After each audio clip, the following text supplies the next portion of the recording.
Hi, I'm Frances Katzen, and welcome to my podcast, The World of Real Estate. In this series, we will explore the world's largest asset class and how it plays out on a global scale. I am so excited to welcome Amir Korangy, founder and publisher of the most recognized real estate media outlet, The Real Deal. A publishing titan, he revolutionized real estate journalism 20 years ago, launching what is now the industry Bible. He's incredibly accomplished and in the know, with his finger always on the pulse of the latest happenings and trends while being at the forefront of his field.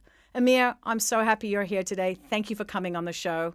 Amir, do you remember when we first met, you called me the one-hit wonder? So here we are. We're both here. I know I'm how gonna ask wrong you. I was. It's Legend of just my that, own like lunchtime. in the early 2000s, there were all these people who wanted to become real estate brokers. It was a record number of people who wanted to go into real estate because everybody was like, "Oh my God, real estate, it's so amazing. Let me go make $1 million." Turning a key. So there was a lot of people that came in, and then there was a lot of people that left. And I just thought maybe you're one of the ones who are going to leave, but you proved me wrong so many times. So, Amir, let's talk about how you got into this. First of all, how would you describe yourself? I describe myself as a friendly, nice fellow. I guess that's how I would see myself. But that's a very loaded question to ask somebody. Maybe it's a better question to ask my ex-girlfriends or something. Okay, well, I won't touch that one just yet. Where did you grow up? I grew up in Iran, and then we left after the revolution in 1980. And Wow. we were sort of nomads for about a year, and then we ended up in Washington, D.C. And how did you arrive at Washington, D.C., and what was it like for you assimilating into Western culture? My gosh. We were very excited about it. We were always obsessed with Disney and McDonald's in Iran. So I was super excited my mom was like, "We're going to go to Disneyland." And even though we were like crossing the border from Iran to Afghanistan with like gun smugglers and traffickers, and Oh my they were gosh. like, and my mom was like, "We're gonna go. We're gonna have there's gonna be a Big Mac waiting for you." And, thinking about it, she was only 28 years old or 27 years old, and she had Wow. these two kids with her, and she had no idea what was going on. And my father sort of, trusted us with these traffickers who were just like trafficking guns and whatever across the borders. And it was the largest modern exodus at the time. So there was 6 million Iranians who left the country within that 3-year period, and we were part of that. And then we Very ended up in. dangerous, I would imagine. I'm sorry. Very, very dangerous, I would imagine. When you're a kid, you don't realize it. As long as your parents are happy and they're smiling, you sort of just go with it. You don't know any better. But we ended up coming to. We went from Afghanistan to Pakistan, and then Paris somehow by accident, and then we ended up in Spain, and we were in Spain for about 6-7 months, and we were constantly waiting for a visa to come to go somewhere, because we were, again, nobody. There was the whole Iran Yep. arms contra thing that was Yep. happening where the hostages were there. So Yep. Iranians were persona non grata, especially to the US. Big time. So we Yep. had to sneak into the US like so many people do How? today. My father had a friend who was in the import-export business, and he had good relations at the airport in Portugal, and he put us on a plane in Lisbon without any paperwork, and we landed in JFK. And back then, this was like long before September 11th, so security was very What? light. All the airlines would land at the same time, so nobody had any sense which airline we came from, which plane we were on. And we just landed, and we were like, "We don't have any paperwork. We want to claim independency." And at first they were reluctant, but then eventually they played along. How old were you? I was eight.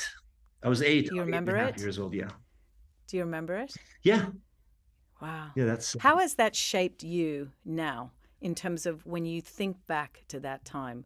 Would you I. say this influenced your career path? I mean, I know that's a weird question, but there's always some sort of driver once you've seen something or had something happen. I mean, when I got older, I only think about like what my parents had to go through, because again, me and my brother, we were just tagging along. but it must have been insane for my parents, because imagine if you and I would have to leave right now and go move to like Beijing, and not speaking the language, not knowing anybody, and trying to make the best of it after we've established ourselves all these years building a career and everything here. And it was so I always think about my parents and how hard it was for them to deal with it. But for myself, it's you sort of just deal with things. It was harder coming to the US and not speaking the language and being thrown into school, and it's not like I even spoke any European languages. I spoke zero. I only spoke Farsi. Farsi. Yeah, and then that was it. And that's like the most useless Not going to help language here. in the Southwest. So So tell me about that. How did you gain your English skills, and how do you get into publishing? I mean, let's go there. yeah, so I mean, publishing, I came into it by accident, in that I wanted to be a writer. And when I was in school, I had this great teacher who always encouraged me to write. And she would always open up. Back then, we didn't have computers at home. And but there was like the computer lab at the school. So she would always keep the computer lab open for me so I could stay late to write on it. And I loved the idea that I could erase, like, just by hitting the backspace without having to put white out on or something. So I was like, this is amazing. I could write all day. And then she was like, you should go to when you go to college, you should go to journalism school. I didn't realize that journalism school is not like creative writing. And so I just went to journalism school completely by accident. And I was like, this is not bad. And by the time I wanted to graduate from school, I really wanted to work at the Boston Globe. I was going to school in Boston, and they just wouldn't hire me for anything. They were like, but all the schools, all the journalists wanted to be at the Boston Globe or the New York Times or one of these, big papers. And I really wanted to become a journalist, and I couldn't get a job, as I was not a very good student, so my grades weren't that great. And I couldn't get a job as a journalist anywhere. And I was like, well, to fix that, I'm going to start my own newspaper. That way I can become a journalist. So I was like, that's the fix. And I was like, 22 years old then. And I had a little bit of money after graduation. And I had another friend, John Warner, who was also graduating. And we were like, let's put our money together and start a newspaper. And we were like, let's find a market where we could start a magazine. And we thought something that would be very cool was a magazine for Southern California, basically like Gotham magazine, but for Southern California. And we were going to call it. Why Southern California? They had a great market, but they didn't have a magazine that covered that market. So, and again, this is before the internet. I mean, we use the AOL email address between the two of us. But then we thought it was such a great idea that we went to Southern California, and we put together this presentation. And we were like, well, we need money to put this together, so let's go to the bank. And we didn't have a sense of like that. You need to find investors. So we would walk into like a Citibank or Wells Fargo and be like, yeah, we're going to start a magazine. Can you give us here's a deck. We're going to make millions of dollars from it. You're young and stupid. You think your ideas are the best ideas. And they were like, well, this is not how it works, and all of that. And it was very discouraging because nobody wanted to lend us money. And we were like, well, we came all the way this way, all the way from the East Coast to the West Coast to do this thing. We're not going to stop now. And we were like, the biggest expense here is the printing of the magazine. So everything's cheaper in Mexico. So let's go to Mexico and do printing there. And we went to Mexico. We drove down there. We went to a printing plant, and it turned out that like printing was like far more expensive in Mexico than it was in the States because they didn't have the technology, and there was only like one printer for an entire region. So it was far more expensive. But what we saw there was that there's all these Americans who live within like 30, 40 miles of the border, expats, felons, retirees, all sorts of Americans there was no speaking English newspapers for those people. And Wow. we were like, well, this is even a better idea than like trying to market to those rich guys. These guys don't have anything to read.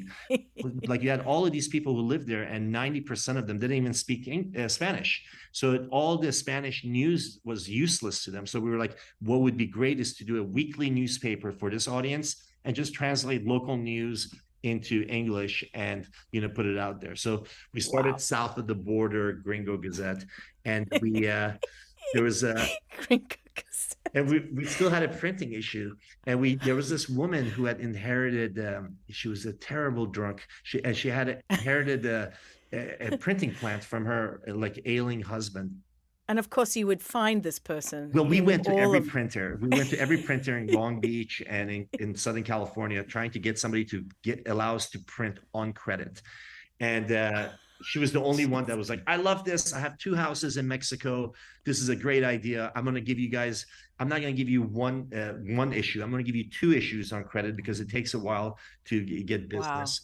And she was very helpful. She was very nasty when she would drink, but she was very helpful because she She sort of gave it what you taught us the needed. way. And she was like, she was I hate to say she was a mentor, but she did she did tell us a lot of stuff that we needed to understand about the printing business that we had no idea about.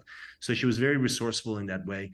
And we always knew when to ask her for favors. Like her drinking time would start like at 3 p.m.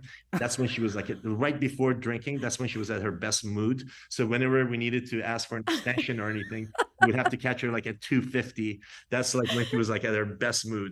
You catch her in the Just getting morning, ready. absolute hell in the morning. But and then she would get extremely aggressive by like 6, 7 p.m. where she would get really nasty.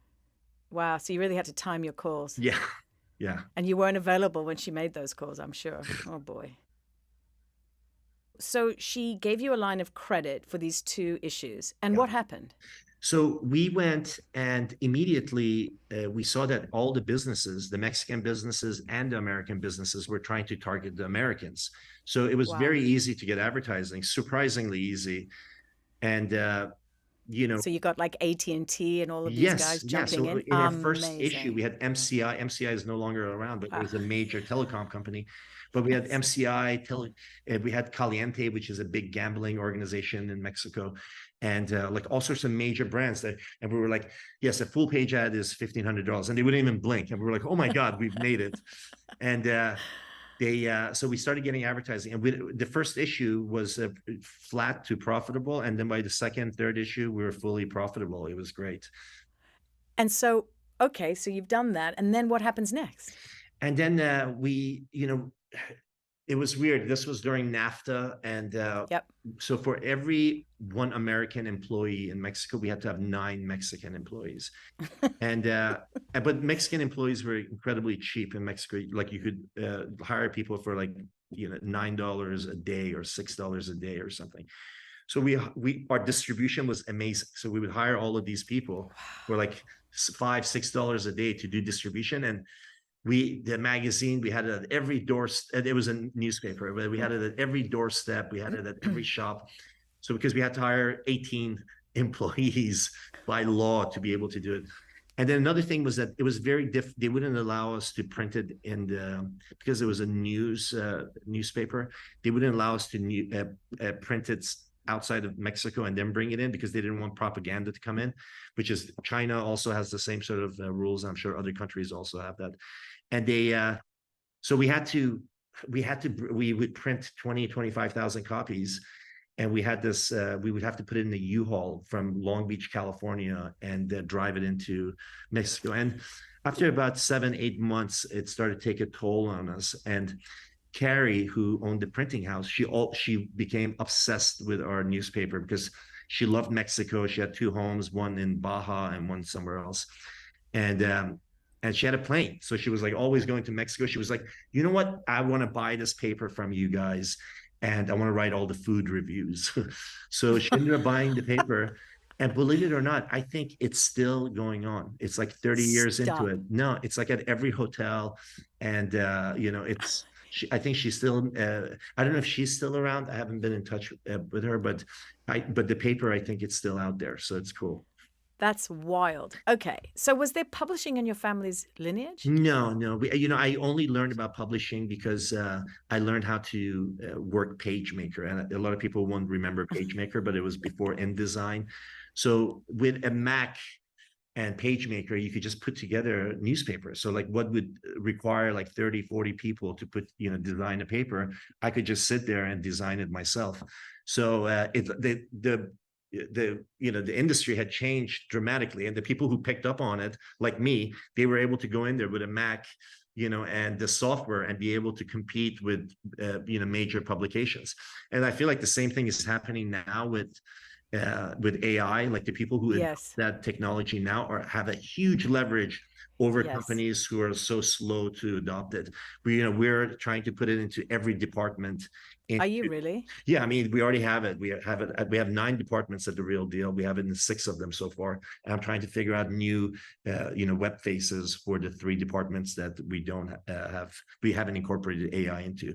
But I was I was in the whole web business, when I first came to New York. I was working for Yahoo, and I remember people resisting to incorporate web for their business, like multi-billion Selling books companies. online, it was a joke, and Yeah, then they it didn't understand became it. no. I mean, I was just getting to that. So you worked for Yahoo during its heyday, and then you started to invest in real estate. Tell me what was happening and how it catapulted you to start The Real Deal, and why real estate. So when I came to New York, I started working for Yahoo, and I was in product development. The speed of which I saw businesses gain, revenues and business was incredible. And it was like, if you use the web, this is how fast you can grow, and if you don't use it, this is where you stay. And I'm seeing the same thing now with AI, which is incredible. I mean, there's been a lot of fads with like NFTs and crypto and all this other stuff, but AI is very different from all that stuff. So I'm seeing the same thing happen there, and I saw it happen in 1998, with these companies. And I was at Yahoo for about a year or so, and I had bought an apartment in Brooklyn, where nobody wanted to be in Brooklyn back then. This was like before the great gentrification. You were a definite leader in all of this. My And then, so I gosh. was like, as long as I'm next to a subway station, I can be I'm anywhere good. in the city, and I don't mind like sitting on the subway for 25 minutes. So I was like, let me just be You might somewhere. now. So I was like, let me go to Prospect Heights, because the Prospect Heights area was very close, like a small area. And you had the West Side trains and the East Yep. Side trains, like on a few blocks from each Both side. sides. So I was like, this is a no-brainer.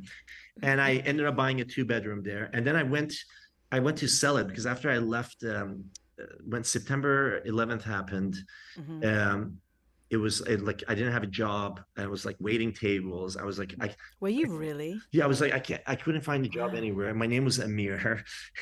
Everybody, like, it Wow. was very tough, and the market had Wow. just completely crashed. And I didn't. I was like, what is the point of? Oops, sorry about that. I was like, what is the point of being in New York? Like, I don't have to be here. I could be anywhere in the country. So I went to sell my apartment, and my apartment had gone up in value by like 200% or something. I bought it for like 105,000. I ended up selling it for like 360,000. I was like, this is amazing. I'm not going to do anything else in life. I'm going to just buy apartments in Brooklyn and sell them. And then I started doing that. I started buying apartments and buying from local. Again, this is like before the internet connected everybody. So I was buying from local brokers in Brooklyn who had no idea what the market in Manhattan was paying for apartments. And I was marketing them I was selling them through Corcoran. So I would buy them from, Joe Blow brokerage on Washington Avenue. And I would just take that listing without doing any, well, I would make minor like cosmetic changes to it. And then immediately put it listed with Corcoran. And then I became really good at that. And I was like, flipping. I ended up doing like 16 apartments and like townhouses and stuff in a matter of a few years. And the money was really good from it, but I hated what I was doing. I was like, I hate this. I don't want to be. You hate brokers? Just say it. No, not brokers. I was the one doing the work, but Yeah. I was like dealing with contractors, and it was just like work that didn't excite me. The money was really good though. And I was like, you know what? I was like, here's a market of real estate professionals, all super professional. Like I grew up in the Maryland, Virginia, DC area. And when you thought about real estate brokers, you would think about your friend's mom, who would be a real estate broker like for 2 hours in the afternoon. And that's what I always thought of real estate brokers until I came to New York and I would meet these people. There was like, I used to be a medical doctor, but now I'm a real estate broker because the money is so much better. And so these are very sophisticated people. And real estate is the largest asset class in the world. And it's more influential than finance, which is saying a lot in New York. But they didn't have anything to read. They had like some very like pay to play sort of publications, but didn't have anything that was intelligent for that audience. And I was blown away by it. I was like, you know what? I'm going to use my PageMaker to put together a sample sort of a magazine for this. And I wanted cranes to do it because I really like cranes. So I put together a model of what it should look like. And I took it to Rance Crane. And at that point, I think he had like 44 magazines, and they were all tabloid style magazines. And they were like on everything. They were like, Cranes New York, and or like on Cranes on tires, Cranes on insurance. And 40% of their advertising was real estate brokers. And I told him, I was like, look, you have all of this advertising from real estate professionals and investors, but you don't have any real estate content. He was like, nobody wants to read about real estate. There's nothing happening in real estate. I was like, because nobody's covering it. The New York Times, I had a lot of friends that worked at the New York Times. The real estate section was the highest grossing section for the New York Times in the early 2000s. Wow. And they didn't have a dedicated editor or reporter to it. It was like a chore for the reporters to write something about real estate. And it was always about like some Argyle on the townhouse somewhere. It was like just nonsense. Like Christopher Gray would do these columns. They were fun to read, but they were like, didn't give you any information. So I put together this model for it, and he was like, it's not interesting. Nobody wants to read about real estate. I was like, you know what, screw it. I think people do. And I did this one flip on St. John's Place that I did in Brooklyn that I didn't think it was going to happen because the co-op board knew I was a flipper. But I still managed to do that deal. And I was like, you know what, I'm going to take this money that wasn't supposed to come in and put it towards 4 issues of putting together the Real Deal. And, those first. I love the name. Yeah, where'd you get the name from? Real for real estate, deal because real estate's about deals. And funny enough, there was a guy who was called the Shark of Wall Street before the Wolf of Wall Street. Wasserstein, and he was like a massive, and he was a finance guy who always wanted to be in publishing. And he had a magazine for the M&A audience, also tabloid style, with tabloid glossy, which is like Variety, like the Real Deal. And he had it for finance and M&A, and it was a daily magazine that he put out every day, and he had a weekly edition. It was a serious publication. And like 4 or 5 months after I started the Real Deal, he sues me. First he says he wants to buy the Real Deal, and then he knew I was working out of my apartment, and he was like, I'll buy it. And I was like, you know what? We just had Donald Trump on the cover. I was like, you know what? I think I'm going to hold on to it for a little bit and see what happens. Good for you. And then next thing I know, I get a letter from Aiken and Gump, which is like a big white shoe law firm, saying that they're suing me for trademark infringement and copyright infringement. And they said that I've taken a lot of nefarious actions, because before I started the Real Deal, I went to all these magazines that I liked and pretended to be a broker. And I wanted to hear what these advertising salespeople, how they pitch, because I wanted to understand how to pitch it. Wow. And I was like, these guys are terrible. I was like, I could do a much better job than these guys. So, but they had me on record that I went into their offices, I met with salespeople, I met with product people. So they thought it was very nefarious. And I was like, you know what, at this point, who cares? Like, I rather and because they were so nasty when they sued me, they were like, we know you're working out of your apartment. We know you don't have much money. So we're going to take everything, we're going to sue you for your apartment and everything you and stuff. And I was like, you get this thought in your head. You're like, fuck you. I was like, I'd rather see this ship burn down than for you to then give it to you. Give it to you. So we're like, let's go to court. So we were like, and it was like a federal court because it's a trademark lawsuit. So we went to federal court. That's an expensive habit. Okay. It is very expensive, especially for trademark law, because the lawyers you hire have to be not only have a master's in law, but they also have to have a master's in something technical, like engineering or something. So $1,500 a minute. So like out the gate, you're like, So I went to 60 this grand. woman who ended up dating. She was great. And she was my lawyer for it. And I told her, I can't afford to pay you, but not in money at least. But I was like, but I was like, I can, I'll give you a percentage of the company if we come out on the other side of it. And she was like, "This is good." The New York Post was covering it. The Daily News was covering it. The blogs were covering it. So she was like, "I get some press out of it." So she ended up covering it.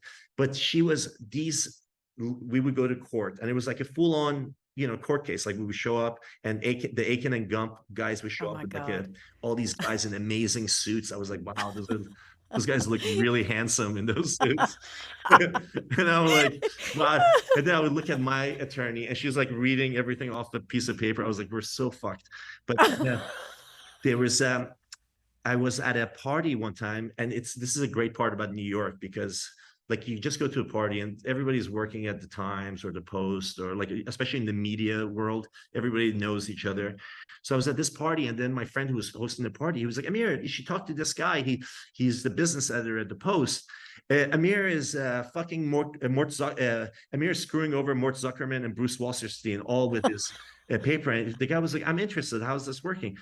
And I was like, well, Bruce Wasserstein I don't know if I'm confusing everybody, but No, you're not. Bruce Wasserstein had just stolen. I mean, Bruce Wasserstein was about to buy New York Magazine, which was a very sort of Mort Zuckerman. Mort Zuckerman was about to buy what's the New York Magazine, which was a very important magazine for New York at that time. Yep. And so he was about to buy it for $40 million. And the day before the deal, he throws a party. So Mort Zuckerman throws a party for the staff of the New York Magazine and everything the day before they're about to close. That morning, Bruce Wasserstein writes a check for $55 million, $15 million more than him, to do the deal right then. So it was a huge egg on Mort Zuckerman's face that he couldn't do this deal, because he had already told everybody he's buying it. He threw a party, and he was super excited about it. And he owned the Daily News at the time. He owned Fast Company, The Atlantic. He owned a bunch of other great U.S. News and World Report, and he was about to put this thing under his cap. And so Bruce Wasserstein comes in, swoops in, and buys the magazine right from under him. So the story I told the reporter was like, Mort Zuckerman wants to fuck with Bruce Wasserstein. So he's buying the Real Deal to fuck with the deal, because Wasserstein loved the deal. That was like his baby. That's why he wanted to come after you. Yeah. And so all of a sudden, the Wasserstein people are like, well, hold on a second. Now it's not just Amir out of his Brooklyn apartment. Now it's Mort Zuckerman too. And of course, when they called Mort Zuckerman for a comment, he was like, "No comment. I don't talk to the Post," because he owned the Daily News.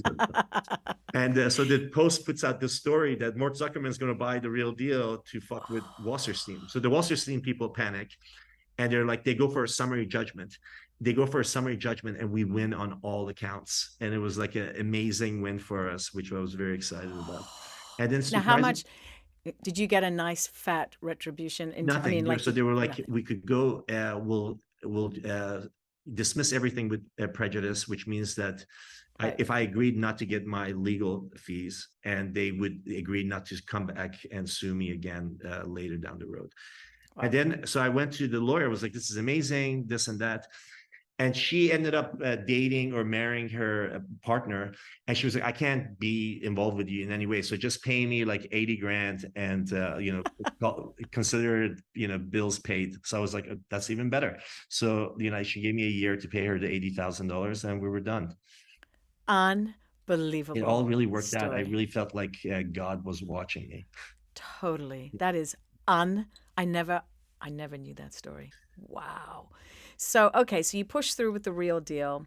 You get through the investors. Who were your early investors, actually? I didn't have any investors. Okay. So by the time we launched, I couldn't get any investors, and people still didn't understand the idea of, like, how are you going to write about real estate? Like, what the hell are you going to write about? And it was just funny to me. I was like, there's all these things happening, and there was all these like really colorful personalities and characters that were just like funny, and they didn't have any sort of training talking to the press. So they would say really outlandish shit. Even like your big guys like Larry Silverstein would say like crazy stuff. Like, whoa, like we talked to this one guy early on, and he was like this, well, you know what happens if you have too many black people in your building. This is like, just like as if nobody was listening. We're like, and we started getting people's attention very early on, and there was an audience for it. And I remember putting out the very first issue. I thought it was such a great idea to have the magazine there, that um, that I thought everybody was going to steal the idea. So I went all in on the distribution. I was like, if I put it in everybody's hands, then nobody can come and like try to recreate it. And then I hired the best distributor in the city, which was Mitchell News, and they did the New York Times and the Wall Street Journal, and they were the major distributor. And I met with Mitchell early on, and he was like, I love this. This is great. I'm gonna I'll allow you to do monthly installments, because normally they don't do that. And he was very helpful, and he was a great vendor to partner with. And so I didn't have any investors, but I always managed to get what we needed. And even today, which is very rare, but it's 20 years later, we never have any investors. It's the Real Deal is wholly owned by the people who work here. Wow. Well, first of all, congratulations on the 20th anniversary. Oh, thank you so much. Amazing. Yeah. So we've sort of described the landscape of publishing when you started versus now. And now we're getting into AI. Now we're getting into this very, in some ways, looking at this, am nervous for writing. And the reason I say that is, for example, script writers in Hollywood. We all know that there's a huge issue going on. Everyone's on, there's Hollywood's on strike. Yes. And in a way, I kind of want to protect those writers that are slower and more methodical, but they're talented. So when do you stop AI overstepping the creativity that's born into people who write beautifully? I mean, there is this discrepancy, no? Yeah, I mean, it's also, it's funny that when the whole ChatGPT thing first happened about a year ago, all of these people were like talking about universal pay. They're like, all the jobs are going to be by machines. So we have to come up with some sort of universal pay, or people are going to start eating each other up. But obviously it's not there now, but it's definitely on the way there. But my thinking generally is that if you can use something to be more efficient, if you can use something to be better, why not use that tool? It's like, but is it better? If it's there, then you have to figure out how to use it. So it's, there was this great quote that it's not AI that's going to take your job, but it's somebody who knows AI who's going to take your job. So if you're able to use it to your advantage, I think there's no stopping it. The cat's out of the bag. Unfortunately, OpenAI, when they released it, they were running out of money. And they were like, let's just put it out there and see what happens. And it was put out there without any sort of thought or process. And, Google had access to this information since 2013, but they've always held it behind doors. So did Microsoft. And they didn't have it as well as Google did, but all of this technology was available for the last 10 years. But they wanted to be methodical about how they put it out there, because you can't just give a gun to a kid and be like, here, go play, be safe with it. So you're saying to me that you support AI with your writers? So with news, it's different. Like AI is taking content from existing content. News is something that's happens. And so it's not something that's out there. It's something that we have to create. It's news is news. But yes, we support it in the sense that if I can put 10 bullet points into get the news part of it and put 10 bullet points into one of these programs and have it sort of frame a story for me, it's sped up our productivity by a multiple of like 40%. And that's because we're not using it as much as we could. It could speed up our productivity by a lot more. But it's not only about being productive. It's also like, what do I want my writers to worry about? Do I want them worrying about like going out there and getting the news, which is the real value of what they're writing about, or spending their time trying to structure a sentence, But look, the technology is not there to do it beautifully yet, but it's definitely around the corner. It's coming. It is around the corner. So the corner. sooner we understand how it's going to be incorporated, the better it is. And that's why we're doing, I want to plug in TRD AI that we're doing on November 10th in Miami. So it's a all day sort of a curriculum on, about 22 different actual use cases for real estate. So if your millions of listeners are tuning in, they are welcome to come to that. It's on November 10th. Okay, well, we're going to have to advertise that as well. So let's talk about this. The biggest lessons you've learned over the years while growing The Real Deal, what would they be? And how you went about implementing those changes personally and professionally? Wow, that's a lot. I mean, the first lesson is, I am a lot. yeah, I think the thing that made me, and I never forget this, it was like 10, 12 years into the business. And I was with this guy who's like a big deal, and he was like, "What's your biggest fear?" I mean, I was like, "My biggest fear is that I'm going to lose the business because I'm not able to generate revenues, and I'm going to have to go back to Brooklyn with my tail between my legs." And he was like, "Can I give you some advice?" He was like, "You should stop worrying about that." He was like, "You're wasting your time thinking about that. That's not going to happen." He was like, "You should focus on how to grow the business." And it was just to hear that from somebody, to get that safety, because when you run your own company, there's Yeah. nobody that like sort of pats you on the back and says, "You're doing good, No, Amir, keep going." You have to sort of do it for yourself. So to hear that from somebody else, somebody who I respected, meant a I lot. I was like, wow, that makes me feel that, I feel like, I've arrived. yeah, I feel like somebody like took this weight off my shoulders that never needed to be there. And that was a nice, I don't know if it was a lesson, but it was like a big relief to be like, you know what? Yeah, we're sort of established. We've been around for 12 years. We're not a fly by night company. We have like 80 people in the office. So it The did allow me to imposter think more. syndrome. What's that? The imposter syndrome. Yes, 100%. So it was a big relief. But and then the other thing was that, I realized that I can't have any friends in the industry, which was always very tough, because like people would be like, "Amir, why would you write that story? I had you at my kid's bat mitzvah." And I was, "Well, those are two different things, you know." Ah, And that was always, and that became very clear to me too, that like I could just, that like it's hard to have friends. And that not only friends in the business, mm. but like even my own friends, like I would always pick the real deal over, like if somebody told me a story, I'd never forget. A friend of mine was buying a townhouse in Brooklyn, and Oh I found no. out who he was buying it from, and I put the story out there, and the deal went Oh, sour. It was like oh. somebody from the Strokes who was buying the townhouse from him. So I was like, "This is a cool story, total real deal story. Let's put it out there." And the deal went sour because of that. And then another time, more recently, my friend was doing a partnership with Hermes during COVID in Sag Harbor, and when I chose the real deal over my friend telling me that. But if somebody tells me something is off the record, I totally adhere to that rule, and I don't mention it to anybody. But when people just tell me stuff, and like I have this bigger thing that I'm operating, I sort of like go the path of the real deal. The liability. Okay, so what was the most important decision you've made in your career progression, and what is your biggest achievement thus far? That's a good question. I think at one time I was talking to Barbara Corcoran was my first issue of The Real Deal. And then years later, I had a birthday party for Martha Stewart, and Barbara Corcoran came to there.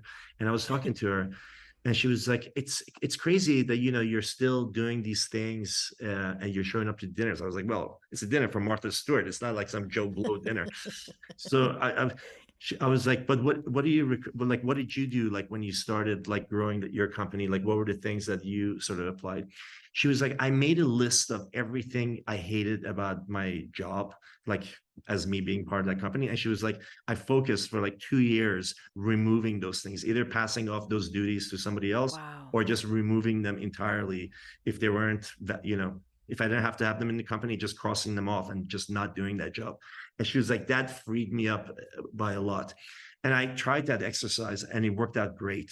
And what I had to do was, it allowed me to realize that I had to hire a lot more people. I used to think I can do that, or one person, the person I hired to do that can also do this job. but then we would have a lot more burnout. So we had people leaving the company at a faster pace. But at the same time, those are the things that allowed us to compete with the bigger guys, because we would go in there lean, and we would stay lean for as long as we needed to edge out other people. And now we're the largest real estate news outlet in the country.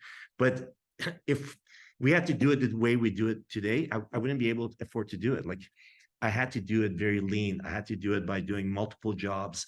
I had to have other people doing multiple jobs. But I think the best thing that I did, I was very lucky to partner with Stuart Elliott, who was like my first editor. He was at the New York Times. And I was like, do you want to be at the New York Times? Do you want to be a lowly reporter at the New York Times? Or do you want to come to my house in Crown Heights and be the editor of The Real Deal? Luckily for me, Stuart was not very motivated. Like, Stuart wanted to be an editor. So he was, and he had, he comes, he was living in Manhattan. He was doing the reverse commute to Brooklyn. And it was great. He's been my partner since he came on board, and we've been at it for 20 years. That's quite a compliment, isn't it? Yeah, and Yoav Bar-Ilan, who was also with me at college, he was he was a hardcore sales guy. Like, he was Israeli with Israeli military background, and but those guys are just like very tough. You don't mess with them. Yeah, so he came on board early on. He was working for the Jerusalem Post or something, and he came on board early on, and he also had he would bring in all this advertising. I was like, I was so impressed with him. So we were like, we got to find other Israeli soldiers who want to come into advertising. Then we hired a fellow by the name of Eran Evron. He was also an amazing sales guy. I remember him. Yeah. He's amazing. Yeah, these guys were just like relentless, and they would shake people into advertising. But it worked. Hey, friend. Yeah. Okay, so what do you think has changed for the good in real estate as we start to move on from the pandemic? I think just in general, the fact that, when I started The Real Deal 20 years ago, the people that were very successful in real estate, there were people whose dad was so-and-so and whose mom was so-and-so, or who were I didn't have any of that. Right. So then all of a sudden, all of this information started to be free flowing online. And now there's even more. There's even more information. There's even more data. There's absolutely no reason for people not to have every part of the sales process, filled with data on when to sell it, why to sell it, who's your target audience. All of that information is out there. And so you could be anybody without any family relations and without any sort of pedigree, come into the market, understand how to apply this data to your practice. And the amazing part is, like, you don't even have to sit on the phone and cold call people. Like, you could generate leads, half a dozen different ways, where you're just like, emailing people and, texting people and stuff like that. And then if you can impress people with your knowledge of the market, I feel like people always will go, even if, like, I'm sorry, Mom, but I'm going to go with Fran because Fran seems to know what she's like talking about. And I'm always blown away with that, because even today, like, you have people who are investing in massive development projects, and these are developers and investors who've obviously have done very well for themselves. But now they're in this market where all this information is available, and they don't use any of it. They're like, no. Oh, I like the Lower East Side. It's because it's in Manhattan. I have a feeling about this. You're talking about That's so true. You're talking about like a $200 million project, and you don't want to use all this data that's available to you. And that always blows my mind. And I feel like whenever things like that happen, there's going to be this period where those people just sort of get pushed to the side, and then this new breed of broker or this new breed of investor that comes out that just eats those people's lunch. Yeah, they do. And that's what happened with traders who were using Bloomberg terminals versus guys who weren't. Not everybody wanted to pay $20,000 to Michael Bloomberg to use the Bloomberg terminal, but the ones who did had a clear advantage over the ones who didn't. 100%. So what would your advice today to the younger you just starting out? Hey, if you're really serious, I never forget the first time I met Michael Schvo. It was like outside of Baltazar.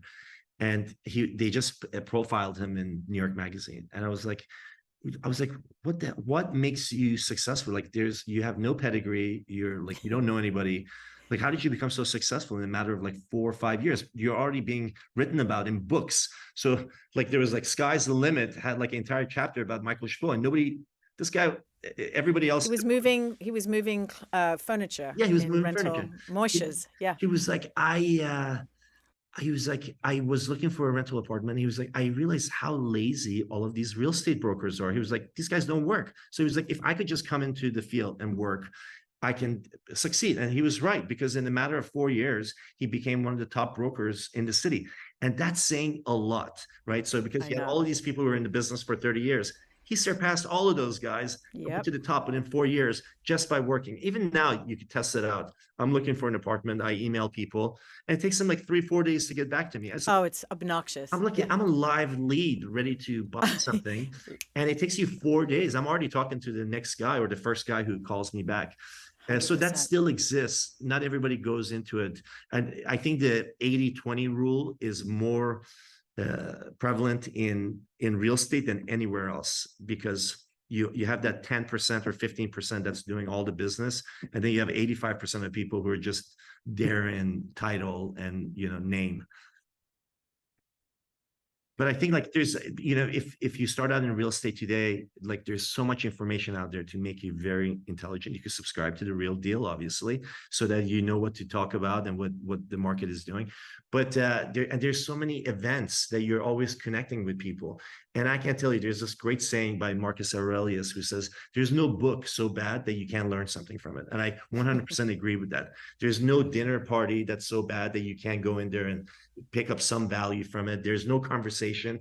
Like there's no bad conversations. Like if you ask the right questions, you're going to have an intriguing conversation. I mean, unless the other person is a dud, but hopefully you can judge who you want to talk to, and, go to events, be out, be sociable, and connect with people. I think that's such an important part, especially when you're starting out, just building up that Rolodex and connecting with them. Your boss, Howard Lorber, is somebody I learned something from, and which is a very old school thing. He has a list of phone calls that he makes every year. Even this guy is the highest paid guy in the business. And even to this day, he has a list of phone numbers that he has, or people that he has, that he calls once a month. He's like, hey, Amir, what's going on? What are you guys up to? What are you guys working on? Like just to shoot the shit for 2 minutes. Okay, great. So well, smart. let me know if anything's going on. And I can't tell you the impact that has on the people that he's calling. For me, I feel very important that he's calling me, and I feel like I have to share something of value with him too. But it's also brilliant because like you're constantly top of mind for all of these, for all this 50 or 100 or 200 people that you want to be in touch with.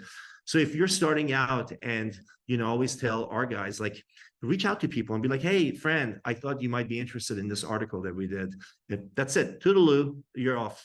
Hey, friend, here's another one. It's in the building that you did a deal in. Maybe you're interested in this. And that's it. You leave it at that and you move on. But then you're like top of mind. And if you ever needed to contact a reporter, you know exactly who to call. Hey, I know a guy at The Real Deal who reaches out to me every month. But, obviously for you probably have your list is, more VIP. But like when you're starting out, everybody that you meet, you just keep talking to them. Anything else going on? Any other events I should be going to? Are there any, launches, or I don't know? No, I think you're right. I think there's a generation of kids now that don't actually like to call. Yeah. They text. Yeah. And so this intimacy of being in front of people is kind of not a comfort thing. And I keep pushing the younger generation to make it FaceTime and live call. You have to force it almost, but you have to. It's a service to them. And I always tell the managers here, I was like, I know it's hard for you to ask these people to do certain things, but they're going to leave here realizing that's of tremendous value. And they're going to say, I had this great manager, Fran, who always forced me to go out to meetings and stuff. And they're going to have fond memories if you're teaching them something good, that they're going to have fond memories of you and working for you and learning from you. So I think as managers and owners, we have to do the uncomfortable thing of saying like, no, so-and-so, you need to make these phone calls. It has to be on the phone. You cannot, it's so easy for people to just erase the email, but people's you can break people's guard Immediacy. down by a Yes. phone call or face to Yes. face by a lot more. There's this, Yes. there was this study that, like, after, like, you could be proper and fake it for as much as you can for about like 8 to 12 minutes. But after 12 minutes, your guards are going to come down. You're going to say stupid shit. So we always tell people to, like, in the first like 5-6 minutes, talk about bullshit. Like, how's the weather? Your kids, you guys just came back. Get them talking about anything else. And then by minute 8, minute 10, they're like, you start asking them things and they start oversharing with you, which is makes for better stories. That is a good point. It is very, very true. What, in your crystal ball, what do you see as the future of real estate? It's shelter has really not changed in a really long time, and that's why this whole work from home thing is sort of freaky to me, because the last time real estate as a use and as a commodity and product changed the way it has was during the Industrial Revolution. That was the last time that we saw cities being born, like real cities being born, where people were, had their shops and then their offices and then their homes, like all, stacked up on each other.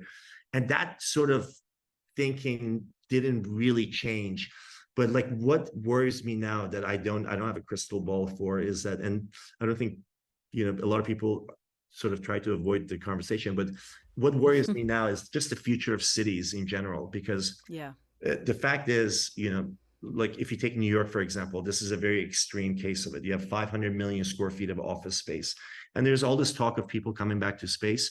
But even, let's say you get 80% of the people to come back to the office, you still have 110 million square feet of office space that's going to be sitting empty. And that's in New York.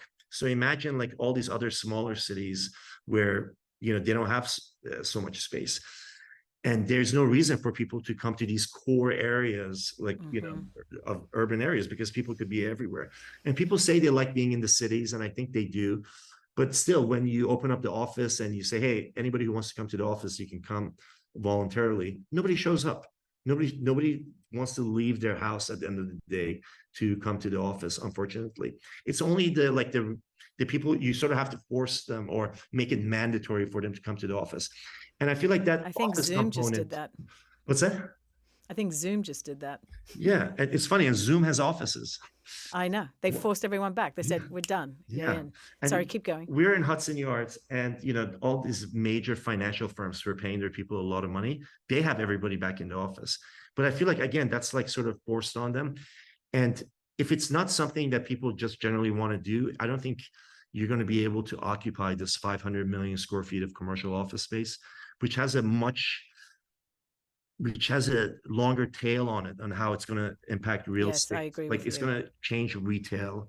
It's going to change residential. It's already changing it.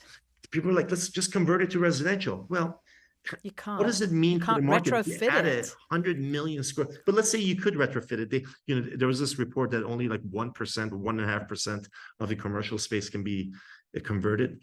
But let's say you could do it easily. Let's say you could convert all of it to residential. What the hell are you going to do with 200 million square feet of residential office space? I mean, office space. That's residential. And what will that mean for all these people who paid extra money to have, for residential land? What will it mean for residential properties and the value of residential properties? But that's the sort of the unknown that I think it'll be very interesting. But, in the unknown, obviously, there's a lot of opportunity, especially for new people, because this is an unknown for everybody. And the bigger you are, the RXRs of the world, the bigger companies of the world, they're the ones who have to move slowly. They have a longer budget to be able to see what happens. But the newer companies that can move and shift fast and understand what the changes are and jump on that stuff, I think it creates a lot of great opportunity for smaller companies and newer companies to jump in and take a piece of the pie. It's going to be interesting. Before we wrap up, 2 more questions. What's your secret sauce? It's olive oil in the hair. Secret sauce. Well, that's interesting. I'm a purist, so I'm just salt and pepper for all my foods. But secret sauce. I don't know. Like I feel like just being brutally honest is it's hard to swallow for some people. At first, they might be a little offended, But I feel like in the long run, you have better relationships with people. And I feel like when you're very honest with people, they sort of feel like it's okay for them to be very honest with you too. So that's been very good for me. That's been a good It rule. served you. Yeah, Yeah. got it. And lastly, what's your biggest vice? I guess drugs and alcohol, like everybody else. I love your honesty on that one too. Thank you. Thank you for taking time out of your day to Thank share you, with me Fran. what This made was it. fun. It's been a I'm so pleasure. glad I Thank was you. wrong about you being a one-hit wonder. Well, let's see if that honesty maintains. No, thank you. I appreciate it. You got it. Thanks. Bye, guys. Bye. Thank you. Thank you. Bye.